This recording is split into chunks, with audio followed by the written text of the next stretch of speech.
नमस्कार सभी को। कंप्यूटर फॉर क्वांट चैनल के अंदर एक बार फिर से आप सभी का हार्दिक स्वागत है।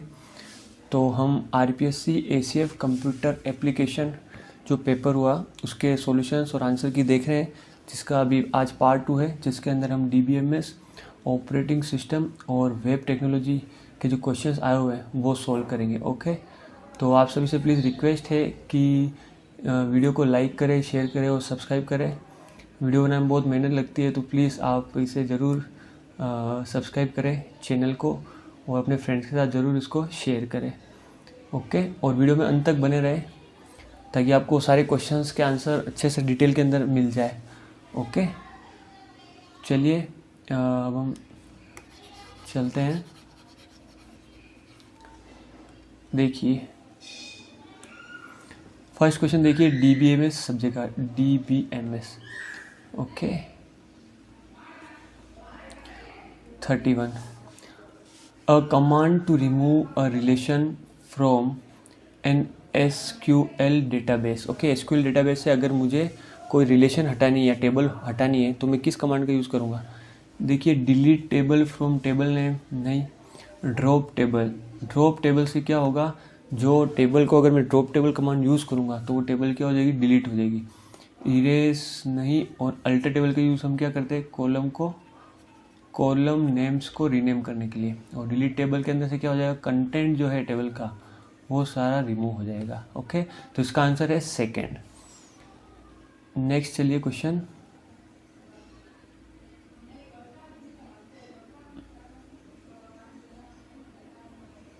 नेक्स्ट क्वेश्चन देखिए क्या है।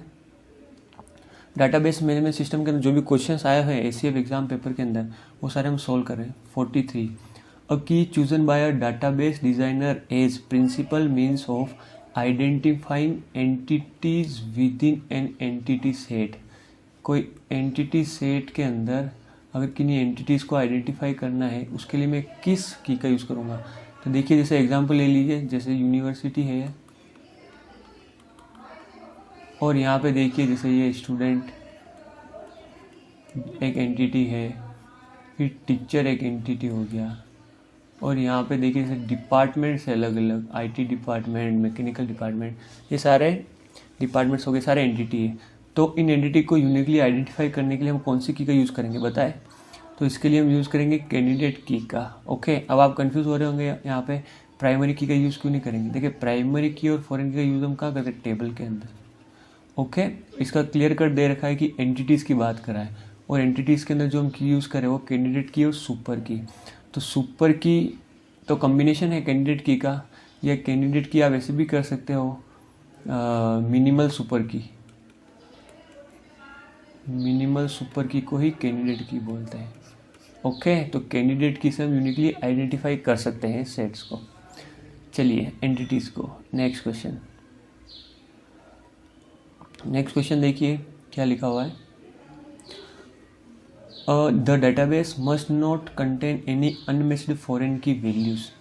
Okay, this property is known as unmatched foreign key values नहीं होनी चाहिए डेटाबेस के अंदर। देखिए, प्रॉपर्टी क्या कहलाती है, entity integrity, atomicity, referential integrity और कंसिस्टेंसी। तो मेरे ख्याल से इसका आंसर 3 होना चाहिए, क्योंकि रेफरेंशियल इंटीग्रिटी के अंदर ही हम प्राइमरी की और फॉरेन की का कंसेप्ट यूज़ करते हैं टेबल्स के अंदर। प्राइमरी की फॉरेन की सेम टेबल के अंदर भी हो सकती है, और प्राइमरी की फॉरेन की अलग अलग टेबल के अंदर भी हो सकती है। ओके, एटोमिसिटी का मतलब है कि वैल्यू एटॉमिक होनी चाहिए। ओके, हर सेल के लिए अलग वैल्यू। कंसिस्टेंसी का मतलब है कैलकुलेशन सही होनी चाहिए। एंटिटी इंटीग्रिटी, तो ये तो क्या है। चलिए नेक्स्ट क्वेश्चन, इसका आंसर है थर्ड, रेफरेंशियल इंटीग्रिटी होना चाहिए मेरे ख्याल से जो आंसर है। अभी आंसर की और सॉल्यूशन आंसर की तो आई नहीं है आरपीसी के थ्रू, ठीक है। Which is not a database anomaly, इनमें से कौन सा डेटाबेस एनोमली नहीं है। एनोमली का मतलब होता है कि इनमें से किस चीज़ का यूज़ करने पर, चाहे डेटाबेस अपडेट करें, इंसर्ट करें, डिलीट करें, उनसे डेटाबेस के ऊपर कोई इफेक्ट पड़ रहा है, उसको क्या बोलते हैं, डेटाबेस एनोमली। मतलब सही तरीके से इफेक्ट नहीं आ रहा है, गलत प्रभाव आ रहा है। तो जो एनोमली होती है वो 3 तरह की होती है, अपडेट, इंसर्ट और डिलीट। ओके, क्रिएट एनोमली नहीं है, तो इसका आंसर हो जाएगा क्रिएट एनोमली। नेक्स्ट क्वेश्चन देखिए, सबसे ज़्यादा क्वेश्चन दिए हुए हैं इस पेपर के अंदर DBBS के दिए हुए हैं, अराउंड 15 क्वेश्चन हैं। A relation is in BCNF if it is in 3NF। Okay, बता रहे रिलेशन BCNF में कब होगा, अगर ये 3NF में होगा और क्या होगा। इससे कहने का मतलब है BCNF equal to 3NF plus, ये आइडेंटिफाई करना है अपने को। ठीक है, तो देखिए BCNF के अंदर क्या होता है, जो लेफ्ट हैंड साइड की होती है वो क्या आती है, सुपर की या कैंडिडेट की। इसी को हम ज़्यादा महत्व देते हैं, लेफ्ट हैंड साइड को। ये मैंडेटरी कंडीशन होती है, राइट साइड में कुछ भी हो सकता है। ओके, तो चलिए, प्राइमरी की इज़ द फॉरेन की। नेक्स्ट और देखते हैं, प्राइमरी की इज़ नॉट द फॉरेन की। ऑल एट्रीब्यूट्स आर एटॉमिक, ये तो वैसे भी फर्स्ट कंडीशन है नॉर्मलाइजेशन की। If every determinant is a candidate की, नहीं। फर्स्ट और सेकंड में चेक करिए, प्राइमरी की इज़ अ फॉरेन की, प्राइमरी की इज़ नॉट अ फॉरेन की। देखिए जैसे ये दो टेबल है, ओके, तो इस टेबल के अंदर ये फॉरेन की है और यहाँ पे प्राइमरी की है। ठीक है, ये रेफरेंस कर रही है इसको। ओके, तो जो प्राइमरी की इज़ द फॉरेन की। ओके, प्राइमरी की होनी चाहिए फॉरेन की, तो इसका आंसर ये हो जाएगा फर्स्ट। ठीक है, हमारी कंडीशन क्या रहती है, कोई भी टेबल हो, इसकी जो फर्स्ट टेबल होगा वो इस पूरी टेबल को यूनिकली आइडेंटिफाई करना चाहिए। BCNF की प्रॉपर्टी, अगर एक और टेबल है तो उसका कोई एक ऐसा कॉलम जो बाकी जो रोज है उन सभी को यूनिकली आइडेंटिफाई कर सके, इसलिए हम जो लेफ्ट हैंड साइड यूज़ करते हैं सुपर की या कैंडिडेट की। ठीक है, तो फर्स्ट इसका आंसर होना चाहिए।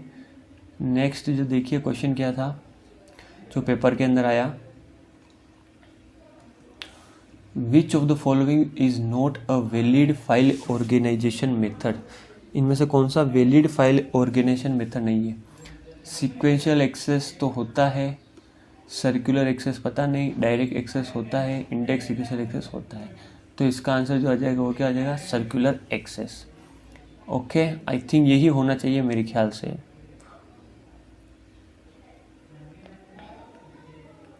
नेक्स्ट जो question, users view in a database is also called, user view database के अंदर आल्सो कहलाता है। तो देखिए जैसे यहाँ पे लिख लिया लेवल और यहाँ पे आप लिख लीजिए स्कीमा।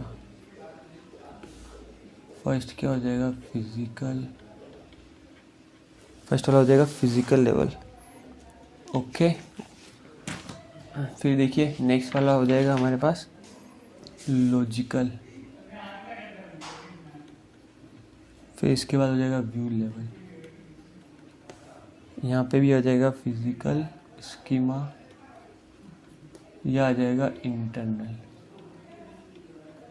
यहाँ पे आ जाएगा कंसेप्चुअल और ये हो जाएगा एक्सटर्नल। ठीक है, जो फर्स्ट वाला लेवल है या स्कीमा बोल सकते हैं वो किस क्लोज है, यूज़र के पॉइंट ऑफ व्यू से जो स्कीमा काउंट होता है वो होता है व्यू लेवल या एक्सटर्नल स्कीमा। फिर लॉजिकल होता है क्वेरी लैंग्वेजेस जो हम लिखते हैं।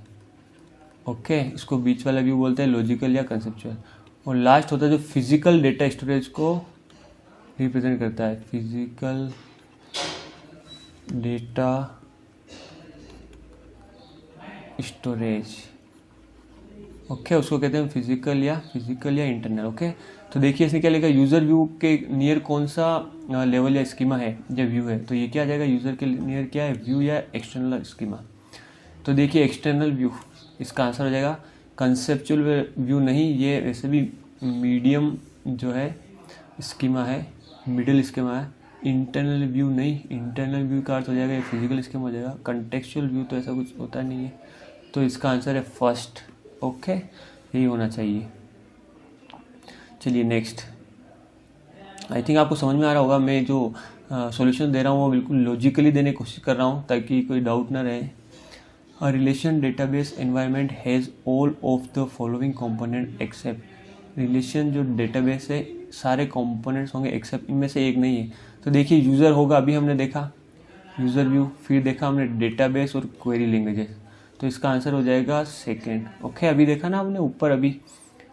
ओके, तो फर्स्ट जो क्लोज होता है यूज़र, फिर होता है क्वेरी लैंग्वेजेस, फिर होता है हमारा डेटा स्टोरेज। ओके, या डेटाबेस बोल सकते हो आप, तो सेपरेट फाइल्स नहीं है इसका आंसर। चलिए नेक्स्ट क्वेश्चन की ओर चलते हैं हम।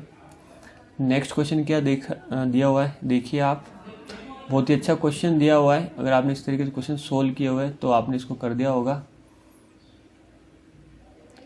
ठीक है, इसको थोड़ा छोटा कर देता हूँ ताकि क्वेश्चन आ जाए पूरा। देखिए, for a binary relationship set between entity sets x and y, the mapping cardinality from x to y। Mapping क्या होगी, कार्डिनलिटी क्या होगी, 1 to 1, 1 to many, many to 1, many to many। तो प्लीज़ ध्यान से देखिए, इस तरह का क्वेश्चन अगर आज के बाद एग्जाम में आए तो आप गलत ना करें, और इसका आंसर भी हम देख लेते हैं। तो सबसे पहले ऐसे क्वेश्चंस के अंदर हम क्या फाइंड आउट करते हैं, कार्डिनलिटी। कार्डिनलिटी क्या होता है, मैक्सिमम रिलेशनशिप। देखिए कार्डिनलिटी क्या होता है, maximum number of relationship and entity can participate. मैं लिख लेता हूँ यहाँ पे, maximum number of relationship and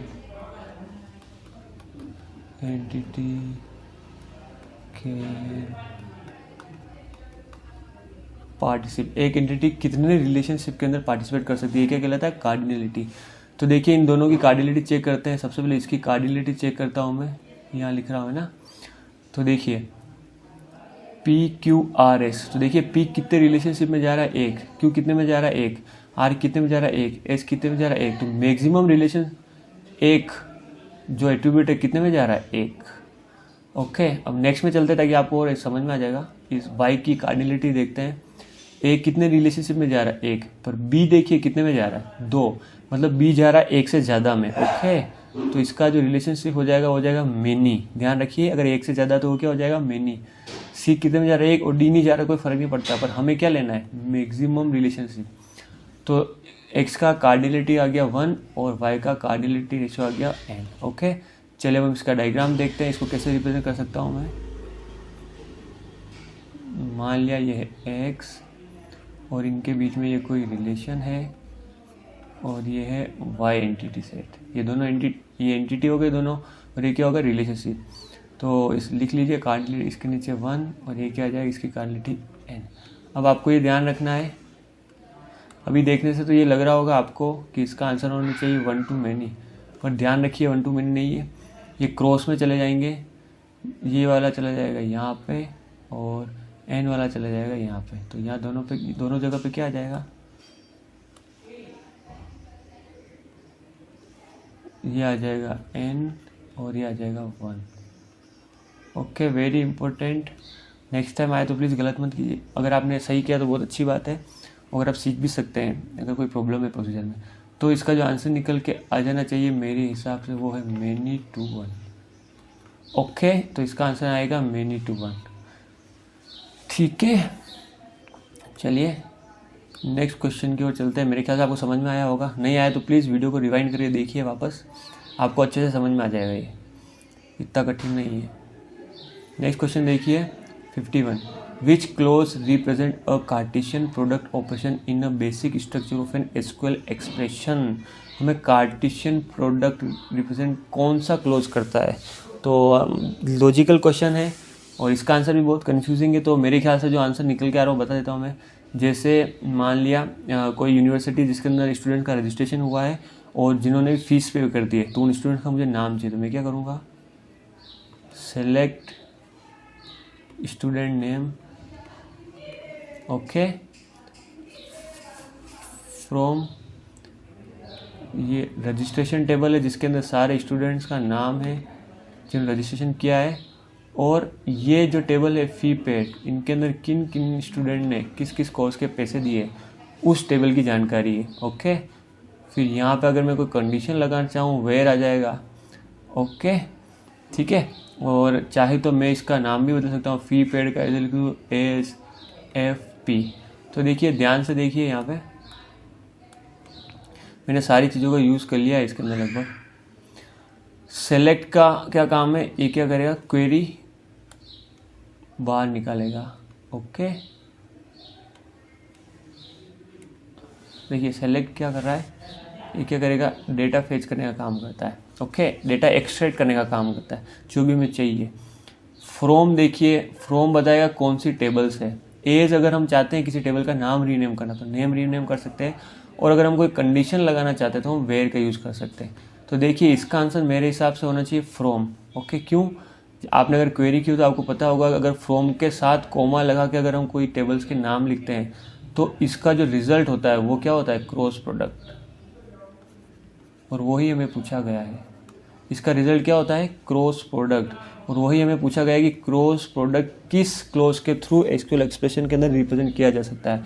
तो ये फ्रॉम एक वैलिड रिप्रेजेंटेशन है। ओके, तो इसका आंसर सेकंड होना चाहिए।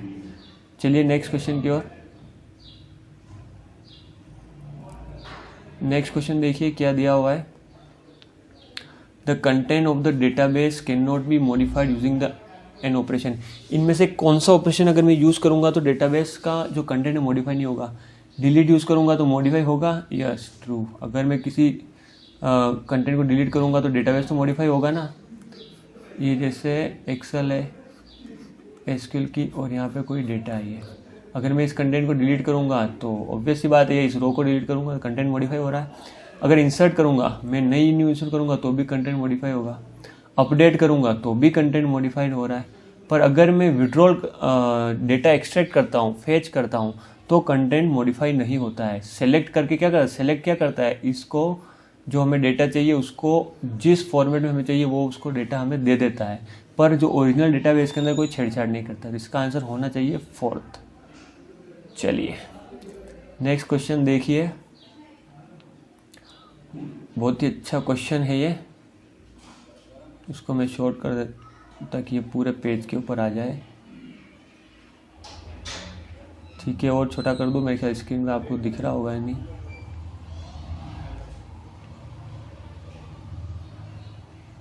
चलिए, आर्मस्ट्रॉन्ग एग्जाम्स के बारे में बोला है इन्होंने। तो देखिए, रिफ्लेक्सिविटी, एक आर्गुमेंटेशन, ट्रांजिटिविटी, सूडो ट्रांजिटिविटी और डीकम्पोजिशन, आपको इनके साथ मैच करना है। तो आपको ये पता होना चाहिए। तो जैसे देखिए, अगर आपको जो आपको पता है उनको मार्क कर दीजिए। जैसे ट्रांजिटिविटी आपको पता होगा 100%।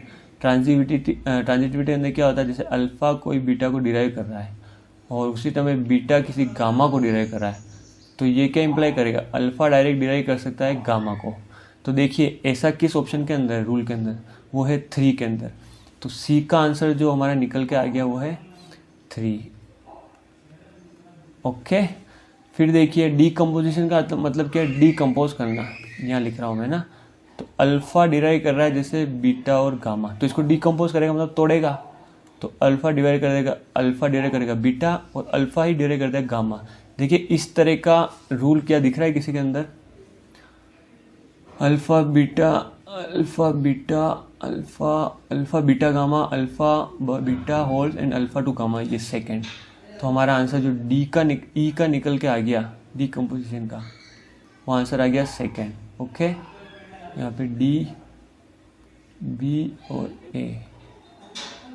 ठीक है, 2 हो गए हमारे, डीकम्पोजिशन हो गया और ट्रांजिटिविटी हो गया। फिर देखिए रिफ्लेक्सिविटी का आपको पता होना चाहिए। रिफ्लेक्सिविटी के अंदर क्या होता है? इसका ऑप्शन चेक करेंगे। देखिए if A alpha derives beta holes, तो ये कुछ समझ में नहीं आ रहा आपको क्या है इसका आंसर? फिर देखिए सेकंड तो हो ही गया है, थर्ड हो ही गया। अब इसको चेक किया, if alpha is a set of attributes and beta is a subset of alpha then holds alpha, then alpha derives beta. तो ये जो है रिफ्लेक्सिविटी का कंसेप्ट है, तो आपको ये पता होना चाहिए, तो आप आंसर कर सकते हैं आराम से। तो इसका आंसर हो जाएगा फोर्थ।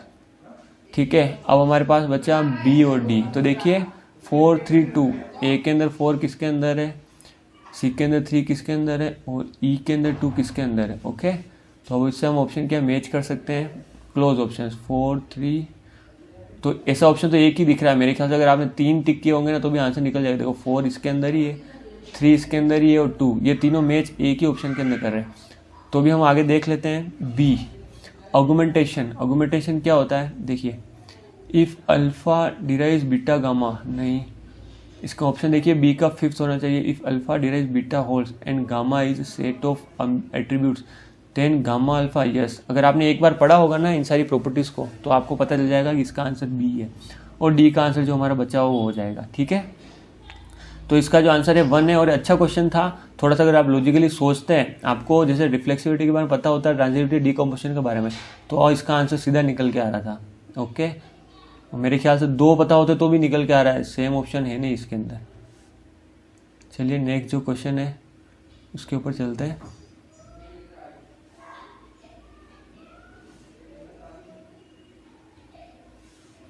देखिए नेक्स्ट क्वेश्चन क्या है, what is cardinality in ER diagram. ER diagram cardinality क्या होती है, बताया था आपको, maximum number of relation an entity can represent.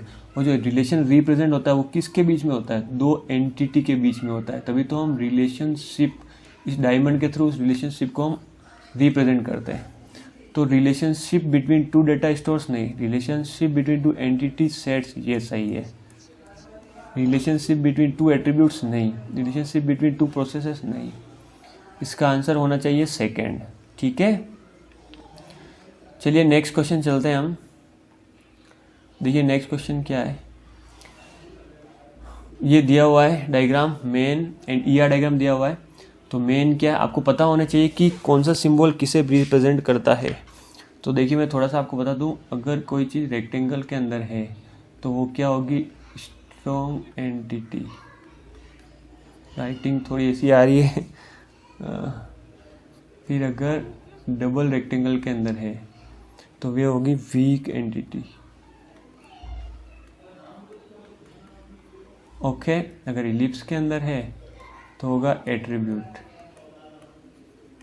अगर इलिप्स के बाद डॉटेड लाइन है, डैश्ड लाइन, तो ये क्या कहलाएगा, डिराइव्ड एट्रीब्यूट।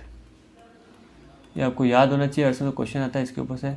और अगर दोनों कवर है तो ये क्या कहला जाएगा, मल्टी वैल्यू एट्रीब्यूट। जैसे फ़ोन नंबर, जिसकी मल्टी वैल्यू, ज़्यादा वैल्यू हो सकती है। तो देखिए, अब देखिए ऑप्शन के अंदर मेन क्या है, एंटिटी। पूछा क्या है, what is in the above ER diagram, क्या एंटिटी है, रिलेशनशिप है, कंटेक्स्ट है, एट्रीब्यूट है। तो देखिए रिलेशन तो है नहीं और कंटेक्स्ट है नहीं, आंसर क्या बचा, एंटिटी एट्रीब्यूट। एंटिटी क्या, मेन, और जो बाकी जो बचे हुए हैं सारे एलिप्स के अंदर वो क्या है, एट्रीब्यूट। इसका आंसर क्या हो जाएगा, एट्रीब्यूट। चलिए नेक्स्ट क्वेश्चन। नेक्स्ट क्वेश्चन देखिए क्या दिया हुआ है। तो हमारे डाटाबेस मैनेजमेंट सिस्टम के जो भी क्वेश्चन थे हमने कर लिए। अब हम चलते हैं ऑपरेटिंग सिस्टम के ऊपर। ऑपरेटिंग सिस्टम के जो भी क्वेश्चन आए हुए हैं, RPC ACF एग्जाम जो हुआ है उसके अंदर देखिए क्या, first question, which is a correct statement for the safe state. Safe state के लिए बैंकर्स एल्गो की बात कर रहे हैं यहाँ पे, bankers algo. Okay, safe state क्या है, a state in which there is at least one process that can run to completion, the number of resources are less than or equal to the number of allocation. तो resources are less than or equal to number of allocation, ये तो नहीं होना चाहिए, जबकि safe state होनी चाहिए resources are greater than equal to number of allocations. Okay, तो ये ऑप्शन नहीं होगा। A safe state leads to circular wait, नहीं, सेफ स्टेट का काम ही यही है कि डेडलॉक अवॉइड करे, और अगर सर्कुलर वेट आया इसका मतलब वो डेडलॉक सिचुएशन में जा रहा है। तो देखिए फर्स्ट और लास्ट के अंदर, a safe state leads all the processes run to the completion, yes, इसका आंसर हो जाएगा फोर्थ। फर्स्ट और फोर्थ में बहुत थोड़ा सा डिफरेंस है। फर्स्ट क्या कह रहा है, a state in which there is at least one process that can run to the completion. सिर्फ अगर एक ऐसा प्रोसेस हो कि कंप्लीशन पे आ जाए, तो देखिए इसका देखिए थोड़ा एग्जांपल, P1 P2 P3, मान लिया P1 को चाहिए 1 2 और P2 को चाहिए 1 2 3 4 5 6 7 और P3 को चाहिए 1 2, ठीक है, और रिसोर्सेज अवेलेबल कितने हैं, 6। तो इसका कहना ये है कि अगर किसी भी एक प्रोसेस अगर कंप्लीट हो गया तो ये डेडलॉक सिचुएशन अवॉइड हो जाएगी। नहीं, ऐसा नहीं है। मान लिया P2 ने दो रिसोर्स हमने सबको दे दिए, ओके, या मान लिया इसका 3 चाहिए इसको, है ना। तो जैसे ये कंप्लीट हुआ, इसके रिसोर्स किसके पास चले गए, इसके पास, फिर इसके बाद ये कंप्लीट हो गया, पर देखिए P2 के पास इनफ रिसोर्सेज नहीं है। ओके, तो इसका मतलब ये ज़रूरी नहीं है कि अगर एक प्रोसेस कंप्लीट हो गया तो सारे प्रोसेस कंप्लीट हो जाएंगे, ये कोई ज़रूरी नहीं है, उसमें रिसोर्सेज देखने पड़ेंगे। तो इसका आंसर होगा फोर्थ। और अगर आपको अच्छे से समझना है तो प्लीज़ मेरे कंप्यूटर फॉर क्वांट चैनल को लाइक शेयर और सब्सक्राइब करें, उसके अंदर मैं वीडियोज़ अब अच्छे से वीडियोज़ अपलोड करने वाला हूँ सारे। ओके, तो ज़्यादा से ज़्यादा उसे शेयर करें।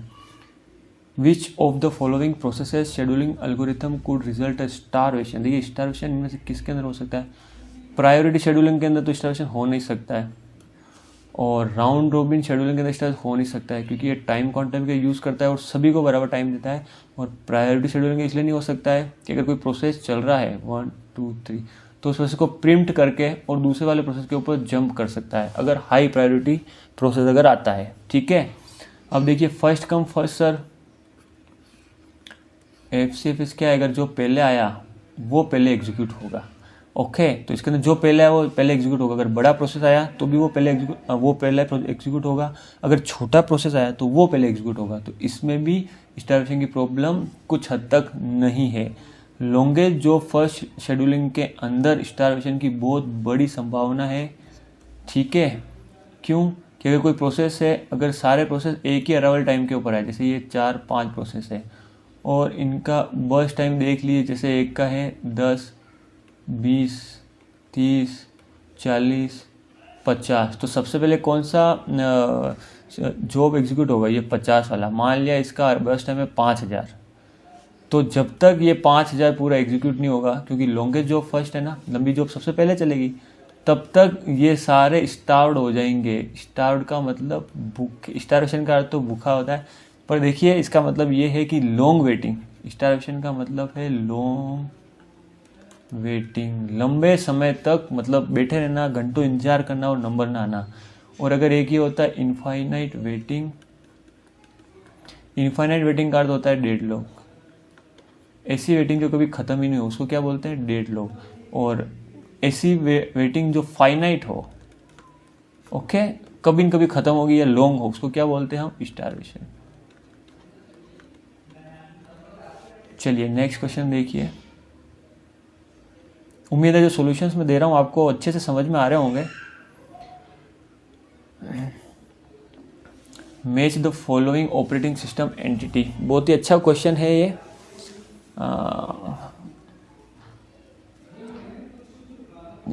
देखिए thread, virtual address space, file system और signal, processor, interrupt, hard disk drive और मेन मेमोरी। तो देखिए थ्रेड किसका मैच हो सकता है? प्रोसेसर। और सिग्नल किसका हो सकता है? इंटरप्ट। ये दोनों तो सभी ने लगा दिए होंगे। अब कन्फ्यूजन वाला काम है बी और सी के अंदर। तो देखिए इसका छोड़ आंसर तो मैं भी नहीं हूँ, पर जहाँ तक 99% मुझे आंसर लग रहा है वो ये है। देखिए अगर मेन मेमोरी है और इसको आप ऑपरेटिंग सिस्टम की टर्म्स में कह रहे हैं तो इसको हम बोलते हैं फिजिकल एड्रेस स्पेस। ओके, और अगर यही वर्चुअल एड्रेस स्पेस की बात करें तो हार्ड डिस्क क्या होती है? सेकेंडरी मेमोरी, या इसको आप बोल सकते हैं प्रोसेसर। ओके, या इसको आप बोल सकते हैं वर्चुअल एड्रेस स्पेस या logical address space. In terms of operating system अगर आपने क्वेश्चन सोल्व किए हो, जब पेजिंग का कंसेप्ट आपने पढ़ा हो, तो आपको पता होगा कि प्रोसेसर को हम लॉजिकल एड्रेस स्पेस के अंदर काउंट करते हैं और फिजिकल एड्रेस स्पेस हम बोलते हैं मेन मेमोरी को। तो इसका आंसर जहाँ तक मेरे ख्याल से होना चाहिए वो होना चाहिए वर्चुअल एड्रेस स्पेस होगा 3 और फाइल सिस्टम होगा 4। पर इसमें कन्फ्यूजन ये है कि फाइल सिस्टम का मेन मेमोरी के अंदर क्या रोल है ये मुझे भी पता नहीं, तो कन्फ्यूजिंग स्टेट है मेरी भी ये। तो एक का तो फर्स्ट सही है और डी का सेकंड सही ऑप्शन, ऐसे दो ऑप्शन मैच कर रहे हैं।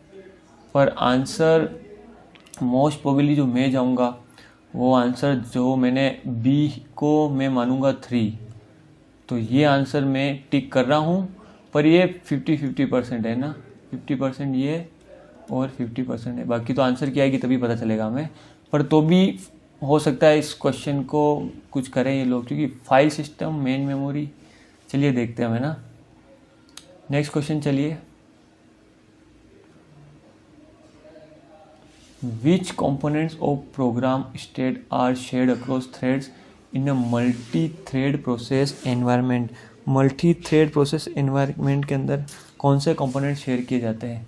तो देखिए आप, ये प्रोग्राम कंट्रोल बॉक्स है, पीसीबी किसकी? प्रोसेस की। ओके, तो ऊपर से आप हीप, और जो कंपोनेंट वो क्या हो गया? रजिस्टर, प्रोग्राम कंट्रोल, और हो गया स्टैक। स्टैक इस तरीके से बढ़ेगी। फिर हमारे पास आ गए ये फाइल, कोड और डेटा।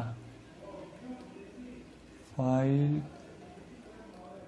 कोड और डेटा, ठीक है। मेरे ख्याल से व्यूएबल है आपको ये सारी चीज़ें। अब हम लेते हैं मल्टी थ्रेड। एक प्रोसेस के अंदर अगर बहुत सारे थ्रेड चल रहे हो, तो मैं इसको 2 के अंदर कर देता हूँ। तो यहाँ पे ये जो शेड होगी वो क्या होगा, कोड, डेटा, फाइल, और ये डेटा के अंदर आ गया ग्लोबल वेरिएबल। ओके, यहाँ पे आप लिख सकते हैं ग्लोबल वेरिएबल। और जो शेयर नहीं होता वो कौन सा होता है, रजिस्टर, प्रोग्राम काउंटर और स्टैक।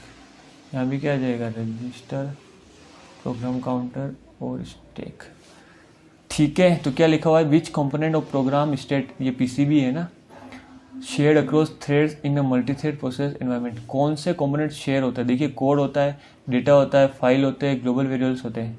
तो रजिस्टर शेयर होते हैं, नहीं होते हैं, ठीक है ना, शेयर नहीं किया जाता है। स्टैक मेमोरी शेयर होती, नहीं होती। हीप मेमोरी शेयर होती, नहीं होती। ओके, हम लिख सकते हीप, स्टैक ऐसे बढ़ेगा और हीप ऐसे बढ़ेगी। ओके, तो इसका आंसर हो जाएगा second, global variable is the correct answer I think. Next question देखिए, डिटेल के अंदर सॉल्यूशन इसलिए बता रहा हूँ ताकि आपको कंफ्यूजन नहीं रहे। The deadlock avoidance scheme like the banker's algorithm would lead to increased overhead, increase system throughput, true, more concurrent use of resources, true, और ओवरहेड। तो इसका आंसर 4th होना चाहिए शायद। ओके, 99%। ओवरहेड वाला मेरे को थोड़ा कम समझ में आ रहा है। बैंकर्स एल्गो ओवरहेड बढ़ा देती है, इसका कारण हो सकता है क्योंकि सबसे पहले ये सेफ स्टेट एग्जीक्यूट करती है, और सेफ स्टेट एग्जीक्यूट करना मतलब मेन प्रोग्राम चलने से पहले अगर आप अलग से प्रोग्राम चला रहे हो तो ये कहीं ना कहीं एक ओवरहेड है, और ये भी एक तरीका प्रोग्राम ही है। तो आई थिंक मेरे ख्याल से इसका आंसर होना चाहिए डी, ऑल ऑफ दिस, ठीक है। चलिए नेक्स्ट क्वेश्चन देखते हैं। Usually which of the following is not done by operating system. Operating system द्वारा क्या काम नहीं किया जाता, power on self test, resource management, error handling, encryption. Encryption operating system द्वारा नहीं किया जाता है, बाकी ये सारी फंक्शनलिटी की जाती है। ओके, और बहुत सारी फंक्शनलिटी जो ऑपरेटिंग सिस्टम द्वारा की जाती है। नेक्स्ट क्वेश्चन देखिए, which is not an advantage of multi processor system. अगर कोई प्रोसेसर है, उसके मल्टी प्रोसेसर है, मल्टी कोर सिस्टम है, तो उनमें से कौन सा एडवांटेज नहीं है, ठीक है। तो देखिए, इंक्रीज थ्रूपुट, ट्रू, थ्रूपुट बढ़ेगा, एफिशिएंसी बढ़ेगी। बेटर यूज इंटरफेस, यस, एक साथ में 10 एप्लीकेशन यूज़ कर सकता हूँ, इंटरफेस यूज़ कर सकता है कौन, यूज़र।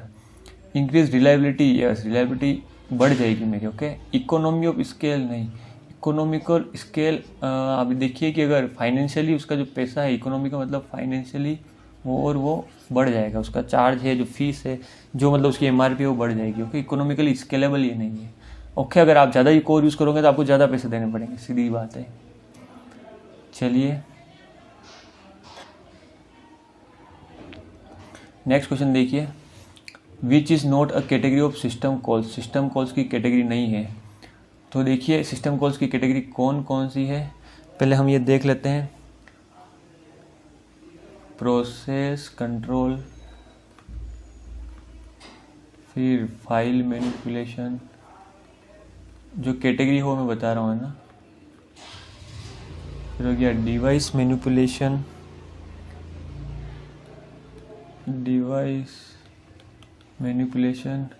फिर हो गया हमारे पास इंफॉर्मेशन मेंटेनेंस,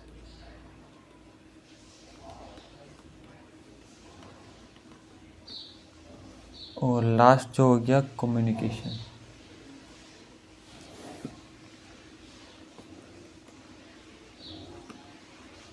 ओके, तो ये तो है और ये भी है। ओके, और प्रोटेक्शन भी होता है, मुझे कन्फ्यूज़न है, पर इसका जो आंसर मेरे ख्याल से फर्स्ट होना चाहिए। प्रोटेक्शन भी होता है कैटेगरी।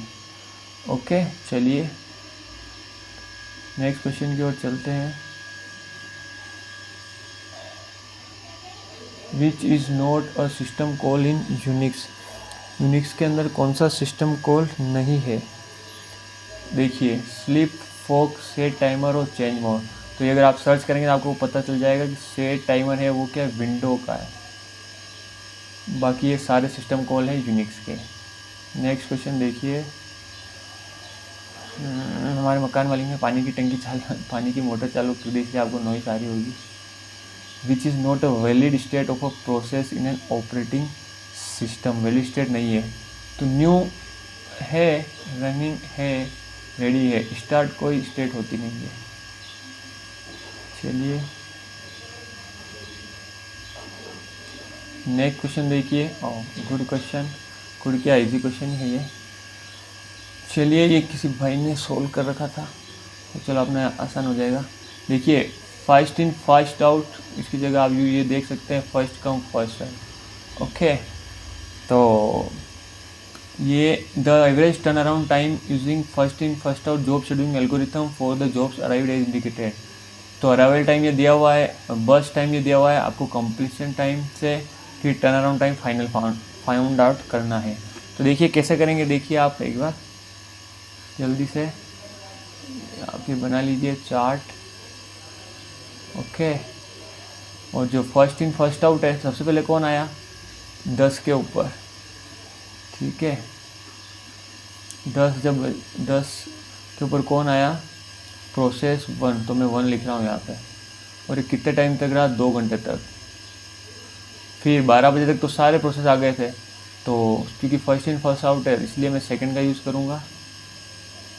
और सेकंड वाला कितने टाइम यूज़ किया इसने, 1 घंटा 13। उसके बाद आया थर्ड प्रोसेस और इसने कितना टाइम यूज़ किया, 25 मिनट। तो ये क्या हो जाएगा, 13 घंटे और 25 मिनट, 13:25। ओके, तो देखिए इससे हम निकालेंगे कंप्लीशन टेबल। तो P1 कब कंप्लीट हुआ, 12 के ऊपर, तो 12 लिखा हुआ है। P2 कब कंप्लीट हुआ, 13 के ऊपर। P3 कब कंप्लीट हुआ, कंप्लीशन टाइप कब हुआ, 13:25 पर। ओके, तो देखिए टर्न अराउंड टाइम हम फाइंड आउट करेंगे। टर्न अराउंड टाइम क्या होता है, completion time minus arrival time. तो देखिए 12 में से 10 गए तो 2 घंटे, 13.25 में से 10.25 गए तो कितने बचे, 3 घंटे। अब देखिए इंपॉर्टेंट, 13 घंटे में से 10 घंटे और 10 मिनट गए, 13 घंटे में से 10 घंटा और 10 मिनट गए। सबसे पहले माइनस कर लिए, 13 घंटे में से अगर 10 घंटा गया तो कितने घंटे बचे, 3 घंटे। अब 3 घंटे में से अगर 10 मिनट माइनस करते तो कितना बचता है, 2 घंटे 50 मिनट। आपको मिनट्स के अकॉर्डिंग चलना है, यहाँ पे ऐसा नहीं कि आप 2 घंटे और 80 मिनट कर दो, 100 में से 10 गए तो नहीं, 60 में से माइनस करना है। तो यहाँ ये हो जाएगा 2.50। टर्न अराउंड टाइम का हमें एवरेज निकालना है, तो ये क्या हो जाएगा, ये 50.3 4 5 6 7 7.50। तो एवरेज कैसे निकालते हैं, total divide by how many processes, 3। तो ये क्या हो जाएगा 2.50, मतलब 2 आवर और 50 मिनट। पर देखिए नियरेस्ट जो ऑप्शन दे रखा है वो 2.63 दे रखा है। मुझे पता नहीं है क्यों दे रखा है। इसका आंसर अगर नियरेस्ट मार्क करेंगे तो 4th होगा मेरे ख्याल से। तो मैंने जो किया है वो सही है, इसमें कोई कैलकुलेशन मिस्टेक होने जैसा भी नहीं है। तो भी आप देखिए आंसर क्या आएगी तब पता चलेगा। तो क्लोज आंसर हम लगा सकते हैं 2.63, पर इसका एग्जैक्ट आंसर भी हो सकता था आराम से, कोई प्रॉब्लम नहीं थी। नेक्स्ट जो क्वेश्चन है वो देखिए, वेब टेक्नोलॉजी आ गई है, तो मुझे लग रहा है मुझे वीडियो स्टॉप करना पड़ेगा।